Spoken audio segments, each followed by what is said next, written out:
Ya, salam semua. Kembali kita di hari Selasa ya. Dan kali ini kita kembali bersama dengan apologet kita ya, yang cukup termasyhur ya di dunia perapologetikan di Indonesia yaitu Bapak Erben. Kita sapa dulu Pak Erben. Salam Pak Erben, selamat malam Pak Erben. Shalom, shalom, selamat malam. Ya, udah bisa ya Pak Erben ya. Oke ya Pak Erben. Iya, Di kali ini temanya adalah Tuhan Yesus kok berdoa. Tuhan berdoa kepada siapa? Itu ya Pak Eben ya. iya Itu betul. di kita pada hari ini. Ini cukup memusingkan ya bagi kita gitu ya Pak Erben ya. Tapi nanti akan dijelaskan oleh Pak Erben terus saja. Tuhan Yesus itu kok berdoa dan berdoanya kepada siapa. Sebelum kita ke sana, kita akan terlebih dahulu buka dengan doa ya. Mari kita bersatu dalam doa. Bapak kami di surga, terima kasih ya Tuhan atas kesempatan pada malam hari ini hingga kami bisa kembali di Zoom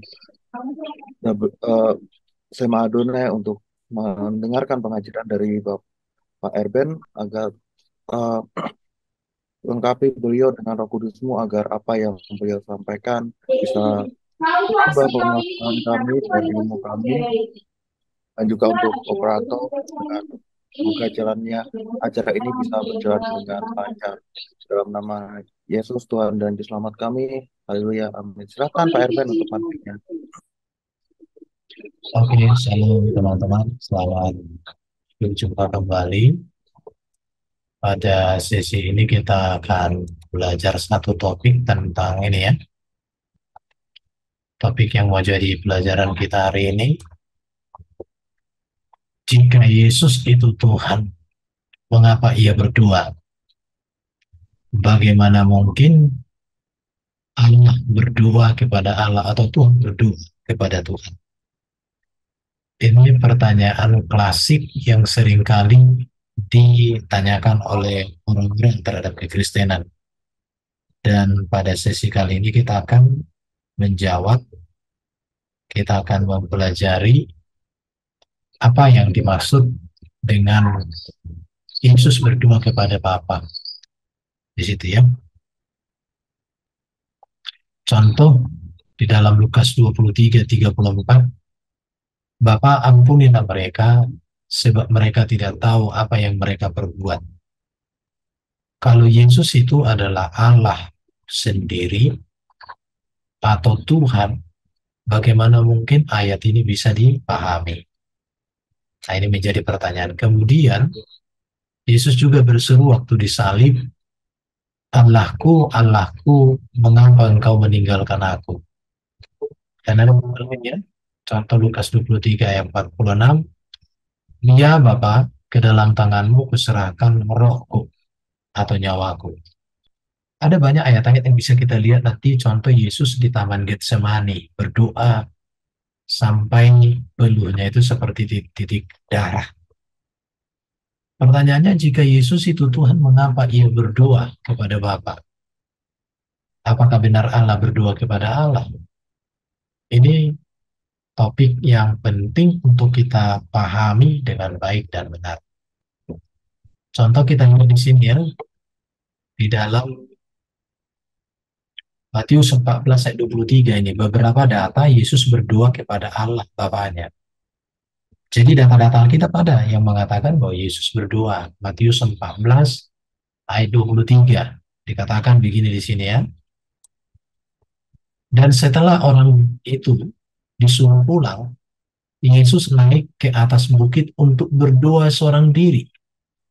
Ketika hari sudah malam, dia sendirian di situ. Perhatikan di sini, Yesus naik ke atas bukit untuk berdoa seorang diri. Terus, Yesus berdoa kepada siapa? Kepada Bapa di surga. Terus Yesus itu siapa? Nah ini tuh, apakah betul Allah Bapa berdoa kepada Allah Bapa? Atau Allah Bapa berdoa kepada dirinya sendiri yang adalah Allah Bapa?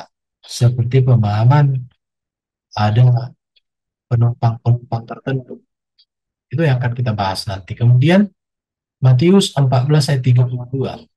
Lalu sampailah Yesus dan muridnya ke satu tempat yang bernama Getsemani.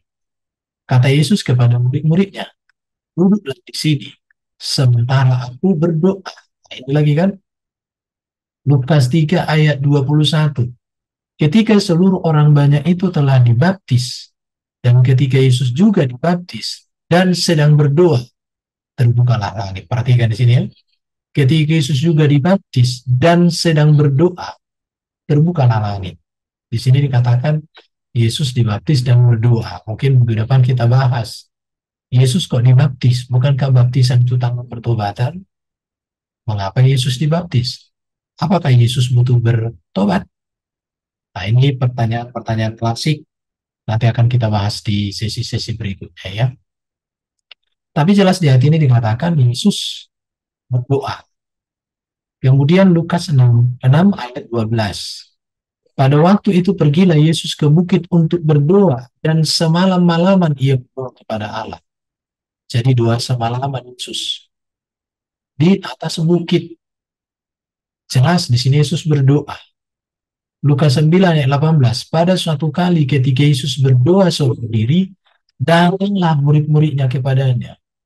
Lukas 9 ayat 28. Kira-kira 8 hari sesudah segala pengajaran itu, Yesus membawa Petrus, Yohanes, dan Yakobus lalu naik ke atas gunung untuk berdoa. Nah, perhatikan. Di sini kembali dikatakan Yesus berdoa dan dia naik ke gunung. Lukas 11 ayat 1. Pada suatu kali Yesus sedang berdoa di salah satu tempat. Ketika ia berhenti berdoa, berkatalah seorang dari murid-muridnya kepadanya, Tuhan, ajarlah kami berdoa sama seperti yang diajarkan oleh Yohanes kepada murid-muridnya.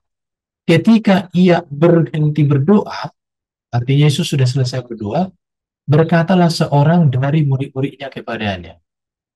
Kalau kita membaca kitab Injil, maka kita akan menemukan ada banyak ayat atau peristiwa yang menceritakan Yesus berdoa. Tapi kalau murid-murid di kitab Injil berdoa, catatannya itu ada satu kali, itu pun murid-murid tidur. Tetapi Yesus berdoa baik bangun pagi-pagi hari. Kalau di dalam budaya Yahudi memang berdoa itu 3 kali. Ada pagi, hari jam 12, petang. Mereka berdoa wajib seperti yang dilakukan Daniel. Dan di dalam kitab Injil kita melihat Yesus ini seorang pribadi yang gemar berdoa. Pertanyaannya, dia berdoa kepada siapa? Jawabannya sudah pasti kepada Bapa di surga. Terus siapa Yesus ini? Mengapa dia berdoa kepada Bapa? Apakah dia Bapa? Oke, kita lihat ya. Kita akan lihat ini supaya perhatikan. Untuk memahami konteks Yesus berdoa kepada Allah, maka harus memahami yang pertama, perbedaan kata Tuhan dan Allah. Ini penting. Tidak bisa kita memahami mengapa Tuhan Yesus berdoa kepada Allah Bapa kalau tidak bisa membedakan perbedaan kata Tuhan dan Allah. Nah, kata Tuhan dan kata Allah ini merupakan kata kunci untuk memahami tentang Tritunggal dan Kristologi dalam Perjanjian Baru. Dan juga berbicara tentang soteriologi dan juga berbicara tentang ajaran-ajaran Kristen secara keseluruhan. Kemudian kita harus membahas tentang bagaimana hubungan Yesus dengan Allah. Apa itu Tritunggal dan juga kemudian mengenal Yesus. Jadi untuk memahami Yesus berdoa ini ada 3 topik. Kemudian tujuan kehadiran Yesus di dunia. 3 hal ini menjadi penting sekali untuk dipahami supaya mengerti esensi dari Yesus yang adalah Tuhan berdoa kepada Allah Bapa di surga. Kalau kita mengerti hal ini, maka sangat indah dan enak. Ya, indah sekali. Mari kita melihat perbedaan kata Tuhan dan Allah. Kata Tuhan dan Allah dengan Allah dalam konteks Alkitab terjemahan AI, banyak orang menganggap ini artinya sama, tidak bisa dibedakan. Baik Kristen, terlebih lagi orang Muslim, sebab dalam pemahaman sekian besar orang Muslim, arti kata Tuhan sama dengan Allah. Orang Kristen masih ada yang temukan. Bahkan ketika saya mengajarkan beda Tuhan dengan Allah, mereka dengan lantang, menentang, menolak, dan lain sebagainya. tetapi tanpa dasar argumen yang bisa dipercaya. Sangat kasihan. Tetapi hari ini kita akan belajar bahwa di dalam konteks perjanjian baru, kata Tuhan dengan kata Allah itu memiliki makna yang berbeda. Walau tidak bisa dipisahkan. Orang Muslim memahami bahwa kata Tuhan dalam Belai memiliki mereka memahami kata Tuhan dalam Belai memiliki makna yang sama dengan arti kata Tuhan dalam Bibli, yaitu sesuatu yang diyakini, dipuja, dan disembah oleh manusia sebagai kuasa maha perkasa yang maha esa. Dan hal ini ditambah lagi oleh pemahaman sunnah kita Muslim bahwa Allah nama diri dari sesembahan mereka, di mana Allah itu adalah Tuhan itu sendiri. Ini menjadi problemnya. Jadi problem itu ketika tidak bisa membedakan kata Tuhan dengan kata Allah. Padahal dasar untuk mengerti tunggal kristologi dan soteriologi dalam Yesus sangat penting memahami Tuhan dan Allah.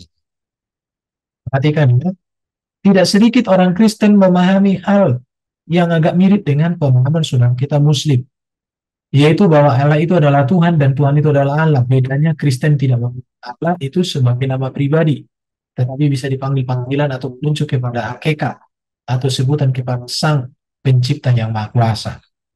Jadi Allah itu berbicara tentang hakikat Sang Pencipta, Allah yang Maha Kuasa, atau bisa panggilan atau sebutan.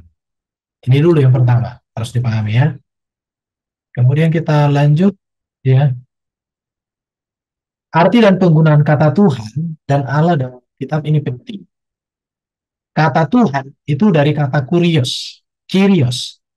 Ini dalam bahasa Inggris sepadan dengan kata Lord. Kata ini di samping bermakna Tuhan, dapat juga berarti Tuhan, penguasa, jika atau pemimpin. Ini harus diperhatikan. Jadi kata Tuhan dalam teks Melayu atau dalam konteks Melayu dapat diartikan Tuhan, penguasa, majikan atau pemimpin. Jadi kata kurios berasal dari kata kuros yang berarti supremasi atau keunggulan. Dan kata kyrios ini ditujukan kepada pribadi yang memiliki atau memiliki otoritas, memiliki kuasa untuk mengatur orang atau benda yang menjadi miliknya. Jadi kata kuros itu adalah sosok orang atau pribadi yang punya otoritas, punya kuasa untuk mengatur, untuk memimpin kepada sesuatu yang dimiliki. Dan kata kuros ini memiliki perpadanan arti. Contoh kalau kita masuk kepada bahasa Jawa itu dengan kata gusti. Kalau masuk ke itu dapat diartikan sebagai kata Robbi. Makanya di dalam Quran kata Robbi digunakan kepada Allah juga kepada manusia. Itu yang harus dipahami ya. Jadi sedangkan kata Theos, Allah, selalu bermakna kepada yang disembah atau yang hilangi. Apakah itu sembahan yang benar, menuju kepada Sem, atau sembahan dewa-dewi, sesembahan Allah-Allah palsu yang disembah oleh kaum pagan. Makanya LAI ketika menunjukkan kata Theos, kita bisa membedakan antara Allah yang benar, yaitu Bapa di surga, dengan Allah Ahad besar. Sedangkan sesembahan palsu atau dewi yang disembah kaum pagan atau di luar Allah yang benar, ditemukan sebagai Allah dengan huruf kecil semuanya. Jadi kata Allah, huruf besar itu selalu menunjuk kepada Bapa sebagai sesembahan Israel, sebagai Allah Bapa di surga, Allah Bapa Ishak dan Yakub, Allah yang mengutus Yesus datang sebagai juru selamat dunia. Sedangkan Allah huruf kecil semua itu menunjuk kepada Allah sesembahan dunia ini yang membawa kematian atau kebinasaan.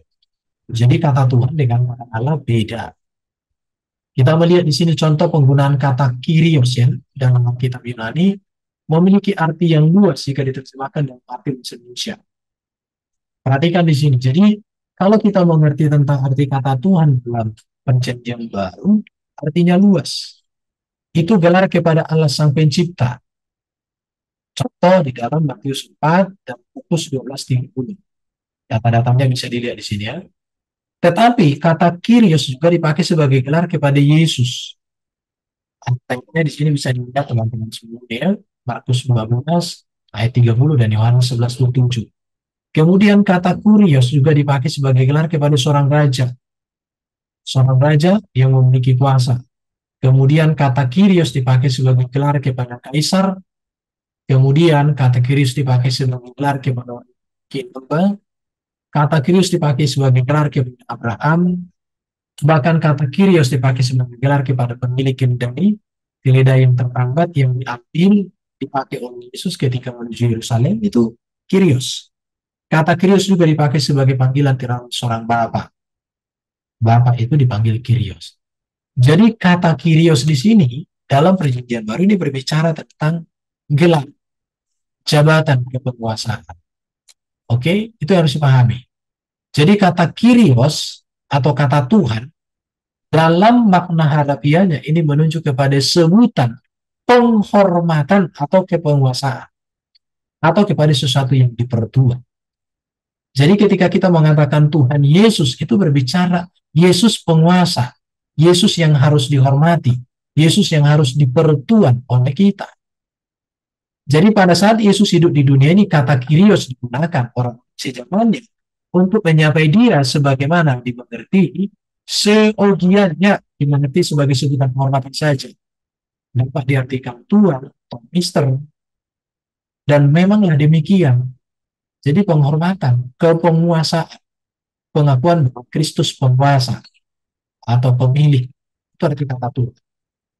Namun ketika Yesus telah dimuliakan sebutan Kyrios Tuhan, mempunyai makna sebagai penguasa atau yang dipertua. Jadi ketika Yesus di dalam rahim pun sudah dipanggil sebagai Tuhan. Jadi ketika Yesus naik ke surga juga dipanggil sebagai Tuhan, menunjukkan bahwa dia penguasa. Tetapi kepenguasaan Kristus ketika di dalam rahim belum dinyatakan.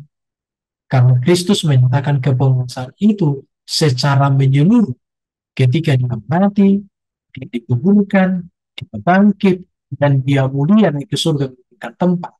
Maka kepenguasaan itu dinyatakan secara utuh sempurna. Oke, ini perlu dipahami. Dengan demikian, karena Allah memberi segala kuasa di surga dan di bumi kepada Yesus yang telah bangkit itu, maka Allah pun yang mengangkat Yesus menjadi penguasa mutlak atau Tuhan atas surga dan bumi, sebagaimana dikatakan di dalam Matius 28 ayat 18 dan juga Kisah Rasul 2 ayat 34. Matius 28 dikatakan, kepada aku telah diberikan segala kuasa di surga dan bumi. Jadi ketuhanan Yesus adalah kepenguasaan yang dinyatakan oleh Allah Bapa di dalam melalui Yesus kepada manusia. Sedangkan di Kisah Rasul 236 dikatakan, inilah yang dikatakan dalam Kisah Rasul 236 itu. Jadi seluruh kaum Israel harus tahu dengan pasti bahwa Allah telah membuat Yesus yang telah kamu salibkan itu menjadi Tuhan dan Kristus. Jadi ketuhanan Yesus itu berbicara kepenguasaan Yesus sebagai Kristus atau Mesias. Maka Mesias itu berbicara kepenguasaan. Dia yang tetapi sebagai raja penguasa, sebagai imam yang berkuasa memperdamaikan manusia Allah, dan sebagai nabi yang membawakan, yang mengajarkan, perankan apa yang menjadi alat janji-janji Allah kepada kita di dalam dan melalui Yesus. Itulah arti kata Tuhan. Jadi sekarang kita lihat arti dan penggunaan kata Allah dalam Alkitab. Ini perlu. Tadi saya sudah jelaskan kata Tuhan secara ringkas. Kata Theos atau kata Allah dalam kita imani itu digunakan 1317. Dan itu memiliki arti yang cukup luas ketika LAI menerjemahkan Alkitab ke dalam bahasa Indonesia. Jadi kata Tuhan di sini bisa dia apa? Kata Theos atau Allah itu menunjuk kepada Bapa di surga.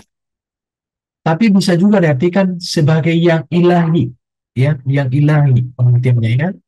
Kemudian kata Theos ini diartikan juga dewa-dewi. Seperti di Kisah Rasul 14 dan Kisah Rasul 11:26. Tetapi ada juga mengartikan Tuhan di sini sebagai kata Tuhan itu kepada Tuhan di sini. Dikatakan di dalam Lukas 1 ayat 8. Lukas pasal 36. Semua orang yang melihat keselamatan dari Tuhan. Dan itu menunjuk kepada Theos. Jadi kata Tuhan pun dalam bahasa Indonesia kadang diartikan Apa ini?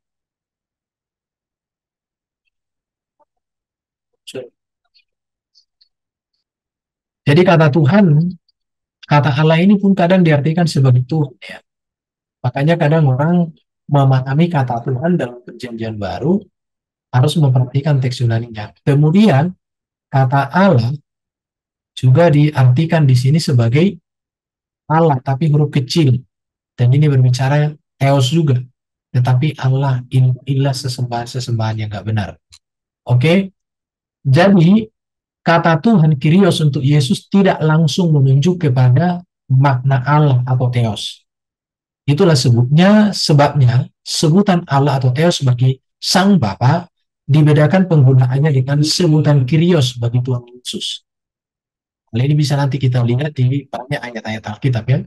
Sehingga Tuhan Yesus itu maknanya bukan Allah Yesus, namun Sang Penguasa Yesus atau Sang Junjungan Agung Yesus.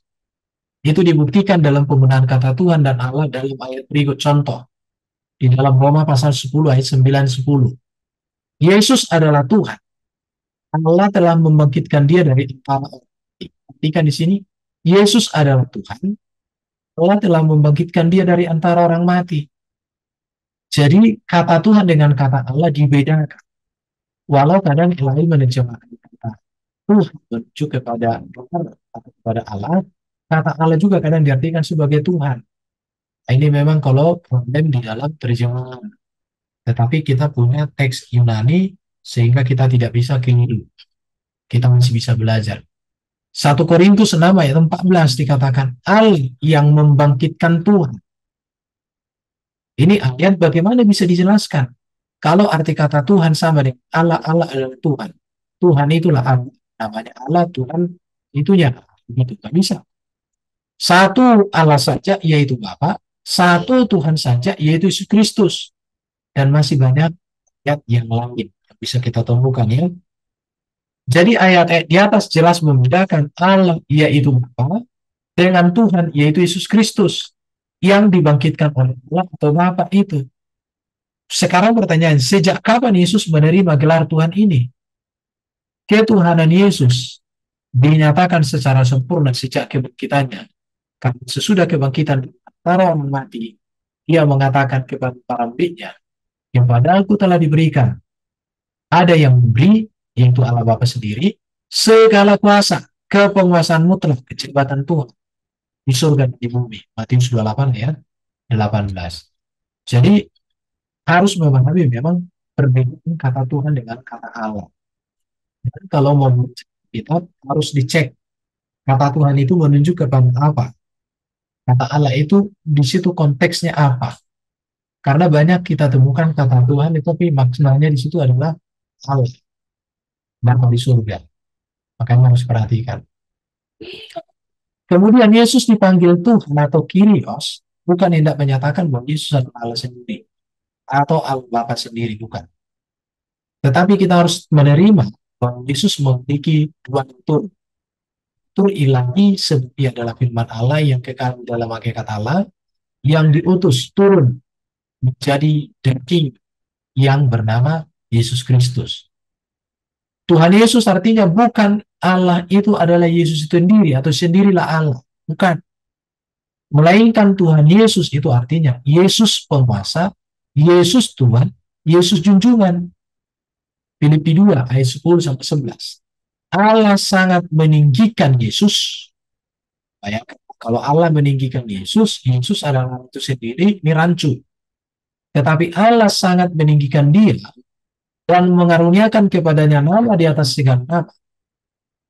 Supaya dalam nama Yesus bertekuk lutut segala yang ada di langit dan yang ada di bumi dan yang ada di bumi. Perhatikan kalimat berikut. Dan segala lidah mengaku Yesus Kristus adalah Tuhan, Kyrios, bagi kemuliaan Allah Bapa. Jadi di sini kata Allah dengan kata Tuhan dibedakan. Ya. Kata Tuhan itu gelar kepenguasaan kepada Yesus Kristus. Sedangkan kata Allah berbicara tentang hakikat Sang Bapa di surga, yang Maha Kuasa. Jadi memang harus dipahami betul-betul penggunaan atau perbedaan pemaknaan kata Tuhan dengan kata Allah dalam konteks perjanjian baru. Yesus adalah Tuhan, artinya Yesus adalah Tuhan kita yang ditetapkan Allah untuk menyelamatkan, memelihara, dan bahwa kita semata-mata harus bergantung kepada Yesus. Jadi arti kata Tuhan Yesus itu artinya dia Tuhan kita, dia penguasa kita, dia pemilik kita. Dan Allah sudah menetapkan kita diselamatkan melalui dia. Dan kita dipelihara melalui Kristus di dalam Kristus. Dan kita harus bergantung kepada Kristus. Maka dikatakan seperti tadi, Kisah Rasul 36, semua orang Israel harus tahu betul-betul bahwa Yesus yang kalian salibkan itu, Yesus itulah juga yang sudah dijadikan oleh Allah menjadi Tuhan dan Raja kita. Jadi kata Allah dengan kata Tuhan dibedakan di sini. Kalau disamaratakan, kita kebingungan. Kita akan menjadikan Alkitab menjadi Alkitab bahan tertawaan. Tetapi memang sejak semula kata Tuhan dan kata Allah dibedakan. Oleh karena itu mari kita belajar. Jadi perhatian penting dalam memahami makna kata Tuhan dan Allah dalam LAI adalah yang pertama. Tuhan menunjuk kepada Allah. Konteks ayat tersebut rata-rata kutipan dari teks perjanjian lama atau berkaitan konteksnya dengan perjanjian lama. Dan seharusnya tulisan Tuhan harus mengikuti konteks PL, di mana ditulis dengan kata Tuhan huruf besar. Kemudian saya lihat ya, kata Tuhan menunjuk kepada Allah dalam perjanjian itu selalu diikuti dengan kata Allah, atau ditulis dengan Tuhan Allah atau Allah Tuhan kita, begitu ya.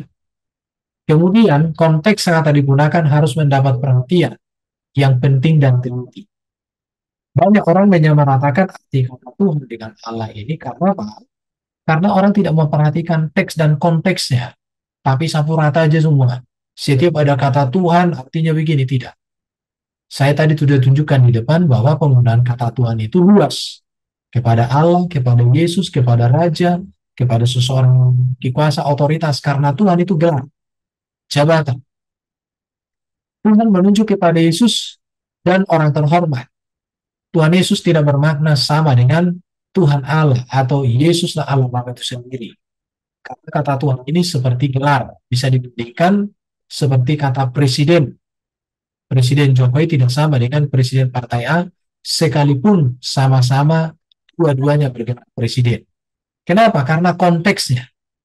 Jadi kata presiden itu maknanya akan berubah sesuai konteks atau tergantung oknum kepada siapa gelar itu digunakan.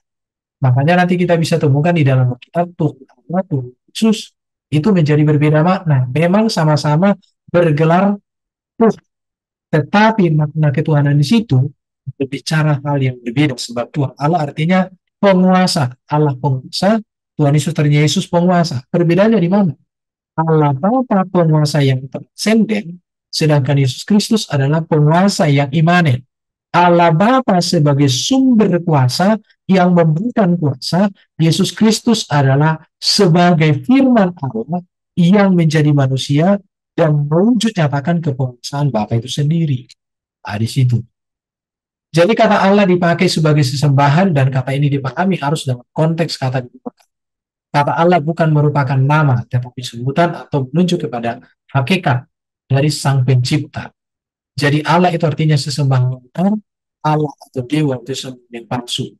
Atau juga kutipan PL dan juga kepada orang seperti Allah. Jadi penggunaan kata Allah ini memang harus perhatikan. Perhatikan di sini Yesus diangkat sebagai Tuhan penguasa mutlak atau Krios oleh Allah. Ini memiliki 3 tujuan. Yang pertama untuk menunjukkan bahwa dia adalah Adam yang terakhir yang telah memulihkan kepenguasaan Adam atas alam yang hilang karena kejatuhan dan dosa.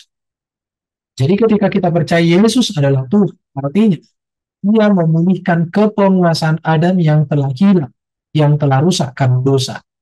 Maka kehadiran Kristus adalah memulihkan seluruh hidup manusia, bahkan tatanan dunia ini menjadi langit yang baru dan bumi yang baru. Itu akan merupakan Kristus pada kedatangan kedua. Yesus Kristus diangkat sebagai Tuhan, penguasa mutlak atau Kyrios Allah memiliki tujuan yang kedua. Untuk menunjukkan bahwa Yesus yang manusia itu sungguh-sungguh firman. Yang menjelma menjadi manusia atau inkarnasi. Karena Allah selalu melaksanakan kepenguasaannya dalam realitas sejarah alam semesta melalui firman Logos. Dan sekarang kuasa yang sama atau ketuhanan Allah yang sama dan hanya satu itu dilaksanakan melalui manusia Yesus Kristus sehingga disebut Tuhan. Dengan demikian Yesus tetaplah firman yang satu dan sama karena melalui firman Allah melaksanakan kuasa ketuhanan sendiri. Dengan demikian baik Allah maupun firman tak berubah, baik dalam hakikatnya maupun dalam hubungannya. Meskipun firman Logos itu telah muncul sebagai manusia. Jadi ini kode Kristus harus dipahami untuk memahami apa Yesus berdoa kepada Bapa. Yang ketiga, untuk tujuan keselamatan manusia. Karena kuasa mutlak bagi penguasa atau Tuhan, Yesus Kristus akan mengubah tubuh manusia ini sehingga menjadi serupa dengan tubuh yang mulia pada kebangkitan nanti. Filipi 3 ayat 20-21. Jadi mengapa menyatakan kepenguasaan itu ketuhanannya atau dia adalah Bapa yang penguasa transenden, menyatakan kepenguasaannya secara imanen melalui inkarnasi firman, tujuannya untuk keselamatan. Artinya di dalam Kristus ada kuasa untuk keselamatan kita, yang merubah tubuh kita yang hina menjadi tubuh yang mulia pada hari kebangkitan. Itu jelas, supaya jangan diragukan. Oke, itu yang pertama ya. Sekarang kita masuk untuk memahami posisi Yesus berdoa kepada Allah. Setelah memahami beda makna Tuhan dan Allah adalah ini dia. Yesus dalam keberadaannya sebagai Tuhan, gelarnya Tuhan, Tuhan yang mulia, yang kemuliaan dan otoritasnya dari Allah. Dalam melaksanakan tugasnya, dia berdoa kepada Allah. Perhatikan ya, Yesus dalam keberadaannya sebagai Tuhan, dalam keberadaannya gelar sebagai Tuhan, Tuhan yang mulia, yang kemuliaannya dan otoritasnya dari Allah. Dalam melaksanakan tugasnya, ia berdoa kepada Allah Bapa. Jadi bukan Allah Bapa berdoa kepada Allah Bapa, bukan. Tetapi Kristus Yesus yang inkarnasi firman di dalam keberadaannya sebagai manusia dengan otoritas sebagai Tuhan atau penguasa, dia berdoa kepada Allah Bapa. Kemudian Yesus dalam menjalankan tugas dari Allah Bapanya sepenuhnya bergantung dan berkomunikasi kepada Allah Bapanya dalam doa-doanya. Maka Yesus katakan, dia tidak mengerjakan sesuatu itu berdasarkan kemauannya, tetapi dia mengerjakan berdasarkan kehendak Bapa. Yang berikut, Tuhan Yesus atau Tuhan yang mulia Yesus berdoa kepada Allah, sumber dan pemberi ketuhanan kepada Yesus Kristus. Jadi harus dipahami memang kata Tuhan ya. Jadi kalau nggak paham ini repot memang. Jadi Tuhan Allah, ini artinya Tuhan kan penguasa. Tuhan Yesus, artinya penguasa. Allah Bapa, penguasa yang transenden, menggunakan kuasanya di dalam dan melalui Yesus. Yesus sebagai penguasa yang imanen selalu berkomunikasi dengan surga, penguasa yang transenden. Jadi Allah Bapa menggunakan kuasanya di dalam dan melalui sang inkarnasi firman-Nya kepada manusia. Oke, sekarang perlu diperhatikan ini. Untuk memahami posisi Yesus berdoa kepada Allah sangat penting juga. Harus mengenal hubungan Yesus dengan Allah Bapa. Harus dipahami hubungan ini. Kalau tidak dipahami repot. Mengapa hubungan Yesus dengan Allah Bapa berpedoman pada hubungan untuk mengenal hubungan Yesus dengan Allah Bapa itu berpedoman kepada pengakuan Bapa terhadap Yesus dan pengakuan Yesus terhadap hubungan dirinya dengan Allah Bapa berdasarkan pernyataan-pernyataan yang tertulis dalam Alkitab. Jadi mengapa Yesus berdoa kepada Allah Bapa? Maka kita harus mengenal hubungan Yesus dengan Allah Bapa itu berdasarkan pengakuan sendiri, juga berdasarkan pengakuan Yesus tentang dirinya dengan Sang Bapa di surga. Contoh kita lihat ya, hubungan Yesus dengan Bapa di surga, pengakuan Allah tentang siapa Yesus jelas terlihat dalam Alkitab. Matius 3:17. Inilah anakku yang kukasihi, kepadanya aku berkenan. Bapa di surga mengakui bahwa Yesus anaknya. Apa makna anak? Menunjuk bahwa Yesus adalah firman. Firman yang datang keluar dari Bapa. Jadi anak itu artinya dia datang dan keluar dari Bapa. Hal ini juga terulang di dalam Matius 17 ayat 5. Inilah anakku yang kukasihi, kepadanya lah aku berkenan, dengarkanlah dia. Hal ini tertulis di dalam Markus 9 ayat 7, Lukas 9 ayat 35. Dalam Yohanes 6 ayat 40 dikatakan, sebab inilah kehendak Bapakku, yaitu supaya setiap orang yang melihat anak dan percaya kepadanya beroleh hidup kekal, dan supaya aku membuktikan pada akhir zaman. Jadi Yesus mengambil dari surga itu sebagai Allah, itu sebagai Bapaknya. Dan Yesus memposisikan diri sebagai Allah. Bapak itu artinya sumber, anak itu berbicara, dia datang dan keluar dari Bapa, dia sang firman. Yohanes 1 ayat 18.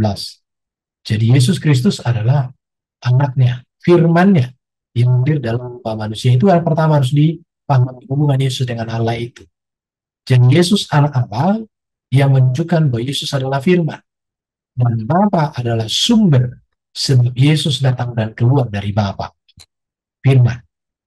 Pengakuan tersebut menegaskan bahwa Yesus anak Allah. Anak Allah dalam pernyataan tersebut tidak pernah dipahami gereja dalam pengertian teologis, tetapi dalam pengertian teologis yang menunjukkan bahwa Yesus firman-Nya yang keluar atau diutus oleh Allah Bapa itu menjadi manusia namanya Yesus Kristus. Oke, sekarang mari kita melihat pengakuan Yesus tentang hubungan dirinya dengan Allah Bapa, di mana sangat jelas dikatakan di dalam Alkitab. Pernyataan Yesus tersebut sejalan dan selaras dengan pernyataan Allah Bapa sendiri bahwa Yesus ia adalah anaknya. Kita lihat pernyataan-pernyataan Yesus, contoh Yohanes, buktinya Yohanes 8:42. Yesus mengatakan, aku datang dan keluar dari Allah. Aku datang bukan atas kehendakku, melainkan Dia yang mengutus aku. Yohanes 16:28, aku datang dari Bapa, aku datang ke dalam dunia. Yohanes 7:29, aku datang dari Dia, dan Dialah yang mengutus aku. Yohanes 7:28, memang aku kamu kenal, dan kamu tahu dari mana asalku. Namun aku datang bukan atas kehendakku sendiri, tetapi aku diutus oleh Dia yang benar, yang tidak kamu kenal. Jadi kita melihat di sini bahwa dalam surga mengatakan Yesus anaknya, Yesus juga mengakui bahwa Dia adalah dan Allah Bapa itu sebagai Bapaknya. Dan Dia mengatakan aku datang keluar, utus dan lain sebagainya. Ini penting untuk dipahami. Sekarang mari kita lihat hubungan Yesus dengan Bapa yang mengatakan bahwa Dia datang keluar dari Allah. Juga bisa dilihat di dalam penegasan sendiri bahwa Ia datang dan keluar dari Allah. Sebenarnya Dia ada sebelum dunia. Contoh, Yohanes Pembaptis secara fakta sejarah lebih tua daripada Yesus. Tetapi justru dia mengatakan Yesus lebih dulu dari dia. Ini buktinya bahwa Yesus datang dan keluar dari Bapa, membuktikan bahwa Yesus adalah firman. Jadi kalau dikatakan, kenapa Yesus berdoa kepada Allah Bapa?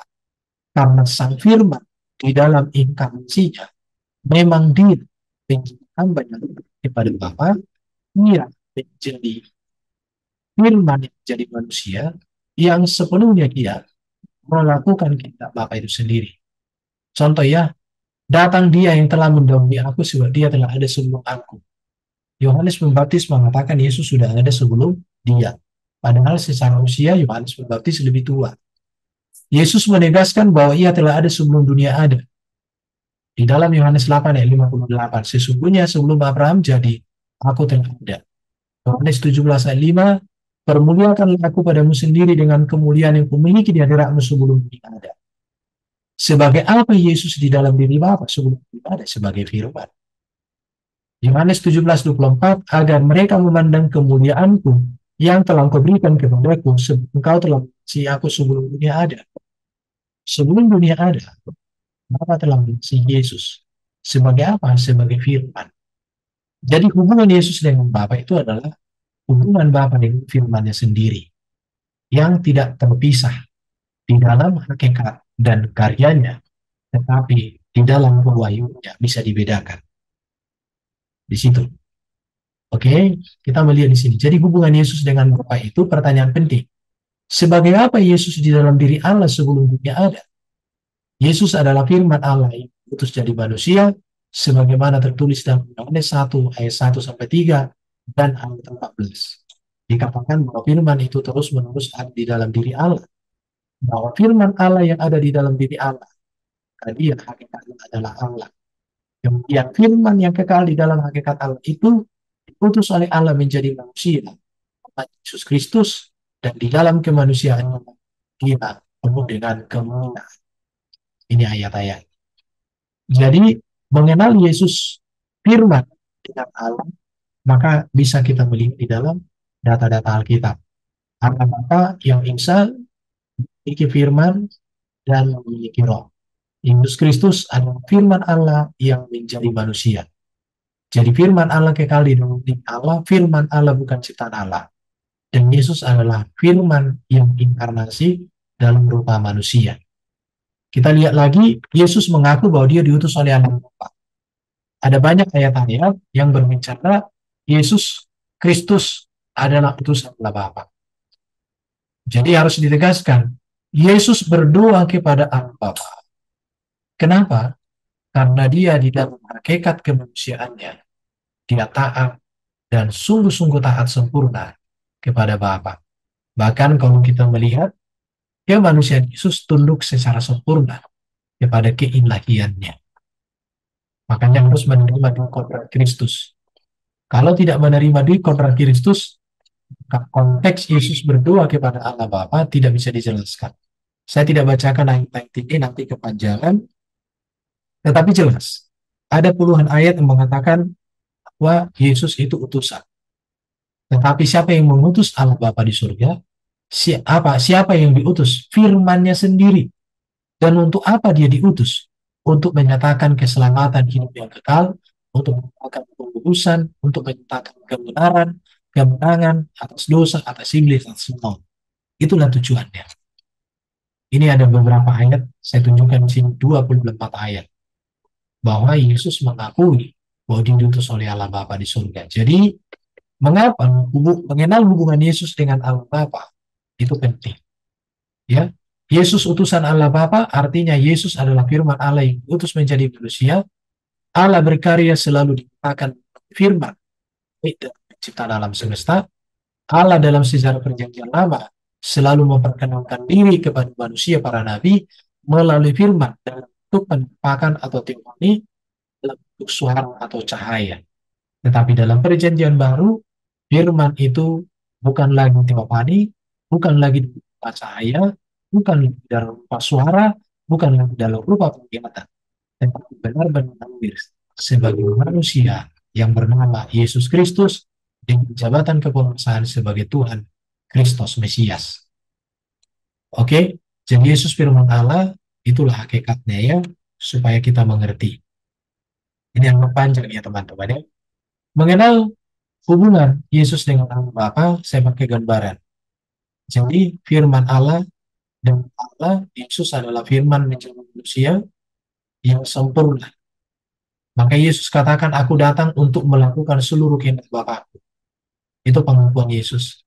Datangnya ada di dalam Yohanes 4 ayat 34, Yohanes 6 ayat 38, Yohanes 10 37, dan Yohanes 14 31 dikatakan, aku melakukan segala sesuatu seperti yang diperintahkan Bapa kepada aku. Aku melakukan pekerjaan Bapa. Aku telah turun dari surga untuk melakukan kehendak Dia yang mengutus aku. Makananku ialah melakukan kehendak Dia yang mengutus aku, menyelesaikan pekerjaannya. Jadi mengapa Yesus berdoa kepada Allah Bapa? Karena Yesus adalah inkarnasi firman. Dia bukan Allah Bapa itu sendiri. Tetapi dia inkarnasi firman yang menjadi manusia. Dan di dalam kemanusiaan, dia dilimpahkan kuasa yang sempurna. Atau apa kuasa yang transenden. Mengatakan kuasanya secara imanen di dalam dan melalui inkarnasi firman Yesus Kristus. Di mana Sang Kristus, Mesias, di dalam kemanusiaannya tunduk taat sempurna kepada Sang Bapa di surga yang mengutusnya. Oke, jadi yang kedua, Yesus memiliki dua natur atau kodrat. Ya, jadi natur firman itu berasal dari Allah, natur manusia berasal dari Maria. Itulah Yesus Kristus. Ya, ini harus sama seperti gambarannya di dalam Islam. Al-Quran itu memiliki dua natur. Firman itu kalimat dari Tuhan. Natur kertas itu hasil produk pabrik. yang disebut dengan kitab Quran. Oke, sekarang saya buat dua natur Yesus itu buktinya apa? Natur firman berasal dari Allah. Kita lihat ya, ini dia perkataan-perkataan Yesus yang membuktikan bahwa dia adalah ilahi, bahwa dia firman. Dikatakan sebelum Allah ada, aku telah ada, bahwa firman Allah menjadikan alam semesta, kemudian yang memiliki di dekatmu sebelum ada. Yesus katakan aku Alfa dan Omega. Yesus katakan engkau mengasihi aku sebelum ada. Ini berbicara hakikat keilahian Yesus. Jadi Yesus benar-benar ilahi dan benar-benar insani. Jadi keinsanian Yesus, kemanusiaan Yesus taat kepada keilahian. Dan Yesus juga taat kepada Bapa di surga. Oke? Dua natur Yesus itu kita lihat sekarang, natur kemanusiaan Yesus itu berasal dari Maria. Buktinya apa? Yesus hidup sebagaimana manusia hidup. Yesus lengkap dengan segala anatomi tubuh kemanusiaan. Tetapi Yesus sempurna, tidak berdosa. Yesus makan, minum, lapar dan haus. Yesus tidur dan jalan sedih dan senang. Kemudian Yesus mengasihi, merangkul dan berbicara. Bahkan Yesus mati di kayu salib. Mengapa bisa terjadi? Karena Yesus memiliki natur manusia yang disebut dengan natur insaninya. Jadi untuk memahami mengapa Yesus berdoa kepada Allah Bapa, karena memang dia memiliki hakikat manusia. Sebagai manusia, Yesus menjadi hamba yang tunduk taat sempurna kepada Allah Bapa di surga. Oke? Jadi Yesus adalah firman Allah yang Allah utus menjadi manusia untuk melakukan seluruh kehendak Allah. Siapa yang menolak Yesus sama dengan menolak Allah yang mengutusnya. Dan dalam keadaannya sebagai manusia yang memiliki beberapa jabatan yang mulia. Ini jabatan-jabatan Yesus ya. Untuk Allah, Tuhan Kyrios itu jabatan, Nabi, Raja, Imam, Guru, Gembala, Tabib, Hamba, dan juga dia hakim. Ini gelar-gelar untuk jabatan Yesus. Yang membuat orang lain kebingungan membangun kekristenan karena di mereka jabatannya namanya utusan. Di kita jabatannya lengkap diberitakan. Masih ada yang lain. Oke? Untuk memahami posisi Yesus berdoa kepada Allah setelah memahami hubungan Yesus dengan Allah Bapa adalah di sini. Yesus dalam keberadaan sebagai manusia, firman jadi manusia, dalam melaksanakan tugasnya, berdoa kepada Allah Bapa. Yesus yang adalah firman yang menjadi manusia dalam menjalankan tugasnya dari Allah Bapa yang mengutusnya, sepenuhnya bergantung komunikasi kepada Allah Bapa yang mengutusnya di dalam doa. Kemudian Yesus sebagai firman yang diutus Allah ke dalam dunia.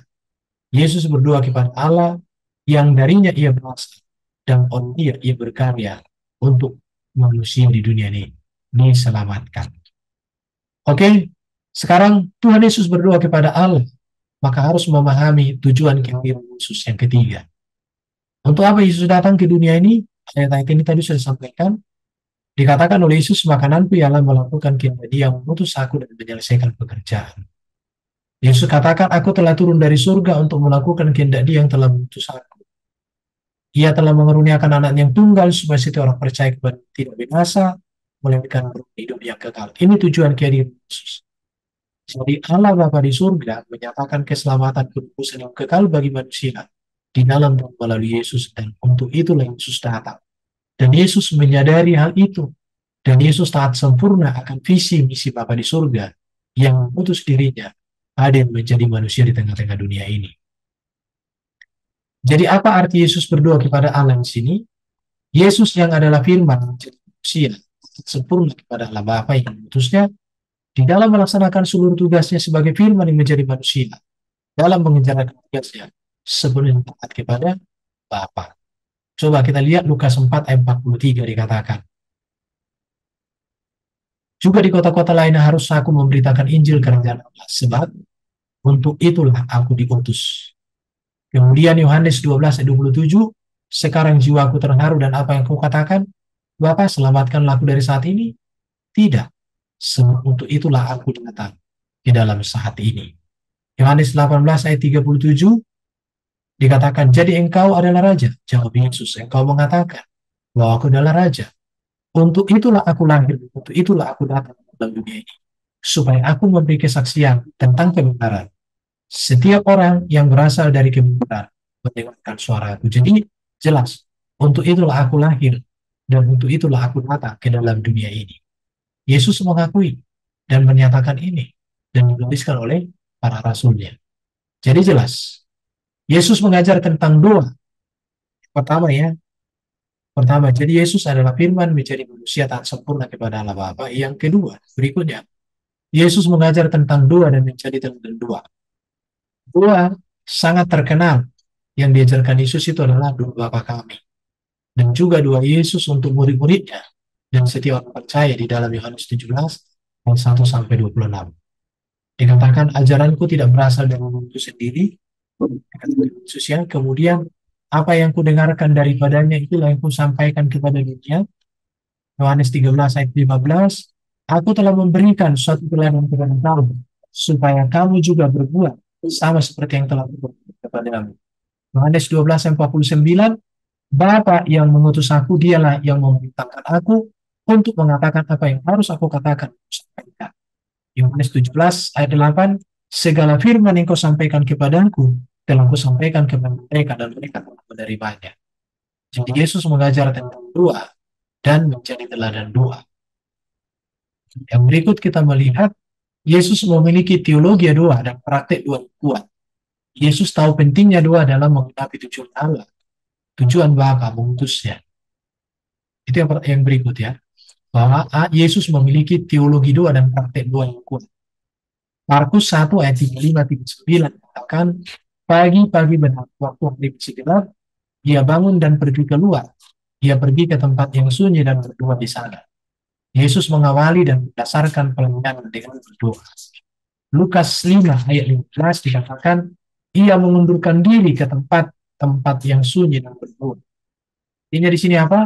Yesus berdoa walau dalam kesibukan tinggi dalam pelayanan. Pada saat Lukas 5 yang di sini, ada banyak orang berbondong-bondong tentang Yesus untuk melayani. Tapi Yesus mengundurkan diri dalam keramaian orang banyak itu, dan dia pergi berdoa. Artinya apa? Kesibukan apapun dalam pelayanan tidak mengurangi dia untuk berdoa. Apa arti Yesus berdoa kepada Bapa? Yesus berdoa kepada Allah untuk apa? Bentuk dari relasi dirinya. Jadi Yesus berdoa kepada Allah Bapa di surga itu bentuk dari relasi dirinya dengan Allah Bapa yang utus dirinya, di mana dalam menjalankan seluruh tugasnya atau tujuan kehadirannya di tengah ini itu bergantung sepenuhnya kepada Allah yang mengutusnya. Yesus yang adalah Tuhan yang diangkat oleh Allah mengajarkan tentang doa, hidup dalam doa, dan menjadi doa kepada manusia. Jadi apa artinya Yesus berdoa kepada Allah Bapa? Ibrani pasal 7 ayat 7-10. Dalam hidupnya sebagai manusia, ia telah mempersembahkan doa dan permohonan tatap tangis dan dengan keluhan kepada Dia yang sanggup menyelamatkan dari maut. Dan karena kesalehannya ia telah didengarkan. Dan sekalipun ia adalah anak, ia telah belajar menjadi taat apa yang telah diteritanya. Dan sesudah ia mencapai kesempurnaannya, ia menjadi pokok keselamatan yang abadi bagi semua orang taat kepadanya. Dan dipanggil menjadi imam besar oleh Allah untuk peraturan Melkisedek. Perhatikan di sini. Jadi Yesus berdoa, teladan doa dengan sempurna. Karena tiada doa Yesus yang tidak didengarkan oleh Bapa di surga, termasuk doa untuk keselamatan dunia, sudah dikerjakan dan dinyatakan di dalam dan melalui Yesus Kristus. Catatan penting dan penutup. Yesus tidak pernah minta didoakan supaya selamat, supaya mulia, supaya masuk surga. Melainkan Yesuslah yang berdoa kepada Allah, kepada Bapa di surga, untuk kepentingan kita, untuk kepentingan murid-murid, dan untuk kepentingan orang percaya. Jadi mengapa Yesus berdoa? Itu tidak menjadi masalah di dalam iman Kristen.